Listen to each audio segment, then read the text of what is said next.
Welcome back to Fantasy Football Today, presented by BetMGM. Make it legendary, and this could be a legendary week for tight ends. Let's show you the list of rankings 1 through 12 as we get you the starts and some of the guys that we're a little bit concerned about once we get to the next list. But start with Trey McBride, Jake Ferguson. These guys are playing well. We get George Kittle back. So, Dave, is this going to be typical George Kittle, like must start, no questions asked, or we have a little bit concerned maybe snap count and maybe some of the quarterback concerns with Brock Purdy coming in, not 100%, Mac Jones? Talk me through George Kittle. If George Kittle is healthy and active, I'm starting him. And I'm especially starting him if Brock Purdy is his quarterback. We've seen that connection between Purdy and Kittle now for several years. It is glorious, and we know about the rest of the receivers for San Francisco. One of them's banged up. The other one was great with Mac Jones. I think George Kittle just goes right back into fantasy lineups as long as he's active. The thing that I love is the volume has been at a level that we have not seen for San Francisco. Heath, you talk about this a lot, and so this could be the thing we've been waiting for George Kittle. Just a lot of opportunities, a lot of volume, so it could be fun. The guy that I'm concerned about for this week is Kyle Pitts. I'll just start with him here because he's on this list at number 12. I thought last week, okay, no Darnell Mooney. This is what Kyle Pitts has been great at. The 2 games that Mooney did not play prior to that, he was awesome. Well, he was not awesome because it was the Drake London and Bijan Robinson show.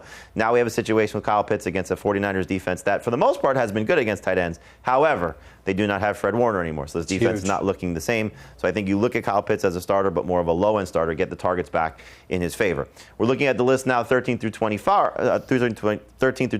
I get that right. Heath, and we got Michael Mayer on this list, who great last week with the first game where he played without Brock Bowers. What do we think about the second game? I love the player. I love the fact that he had a 30% target share last week. I said earlier today, I do think the Raiders are going to throw a lot. That should be great for him. The only reason he's difficult for me to rank is because the Chiefs have been so good against tight ends. But what I went and looked at is they really haven't played any good tight ends until they played Sam Laporta last week, and he scored 16 fantasy points. So I'm ranking Mayer as a starter, but he is one of those guys that's been a lot of trouble for me this week. Think about that touchdown that Laporta made, too. It was a one-handed grab there. If there's no Jacoby Myers, I'm a big fan of Michael Mayer this week. The one thing just to keep in mind with the Chiefs and with Mayer, I think is, I forgot what I was going to say about this, in regards to they're fifth against tight ends, and they don't want Geno Smith to throw. And like you said, 30% target share. Will he get those opportunities that he needs? And to your point, if Jacoby Myers isn't there, then we'll see how things go there for him.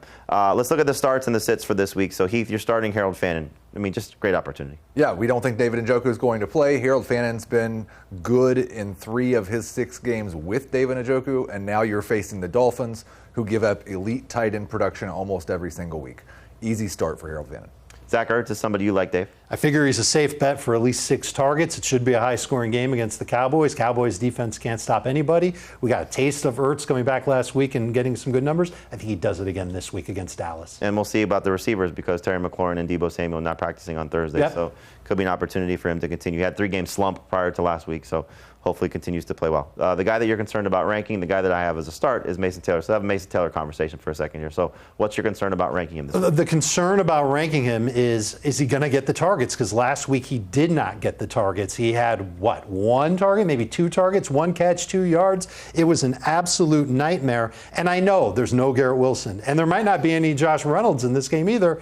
But the Panthers are going to know that. Carolina's been terrible against tight ends. The matchup is great. I'm hoping that translates into something that the Jets will do, and that the Jets will actually let Justin Fields throw 20, 25 times, and that a good amount of those targets goes to Mason Taylor. I would count on that in PPR. I wouldn't be so excited to count on it in non-PPR because he hasn't had a ton of explosive plays so far. Looks easy to rank. Just put him at 12. I'll just put him at 12. We did. He's 12 across the board. 12. Yep. I don't know what Sportsline does not like about Mason Taylor, but look. Might be his quarterback, might be what happened last week. They like his quarterback, though. He's 6 for them. That's the crazy part. Like, again, maybe they It's got to be the rushing then. Well, they may have numbers for they still project injured guys throughout the week until they're officially ruled out, so they may have numbers for Garrett Wilson. I just think Mason Taylor's in a great spot. To me, I said this earlier this week, it's the Will Smith meme where he's looking around, where's everybody else? Like, he's going to get every opportunity that he should be able to have some success. I do think this is the week he scores his first touchdown, so I would still start him in non-PPR leagues. Let's look at the tight ends to sit. So, Dave, you're sitting Travis Kelce. Is that a matchup thing, or is that a guy coming back that may impact a target thing? It's not just any guy. It's Rashee Rice, and we saw it last year when Rashee Rice was on the field with Travis Kelce. Kelce had a 16.2% target per route run rate. He had 2 red zone targets. This was in 3 games and change. No end zone zone targets, obviously no touchdowns, and only 2 explosive plays. I am nervous to go to Travis Kelce with Rashee Rice back. It sounds like Rashee Rice is going to have a lot of work in his first game, too. I'm nervous about Darren Waller. He's outside of my top 12, so I would sit him.